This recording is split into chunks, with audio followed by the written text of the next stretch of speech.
শরীরটা খুব খারাপ, তাও রান্না করলাম। আজই নিরামিষ করেছি।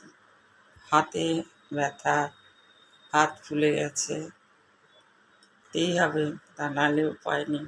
গরম ভাত, বাসমতি চালের, থুর ভাজা, লঙ্কা সর্ষে ফোড়ন দিয়ে, এই আলুর চচ্চড়ি। দুজন তো লোক, সবই অল্প অল্প করেছি। পটল পোস্ত, দেখুন পটল পোস্তটা কি সুন্দর হয়েছে। এটা আমরা করি সব রকম তরকারিটা সব কিছু আলাদা ভেজে তারপর করি।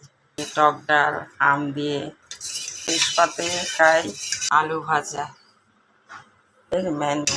ভাত বেড়ে ফেলছি, দিলাম থোর ঘন্ট, দিলাম ভেন্ডি চচ্চড়ি, এই সব দিয়ে দেব। ডালটা বাটিতে দেব। আজ পরিবেশনা আমার।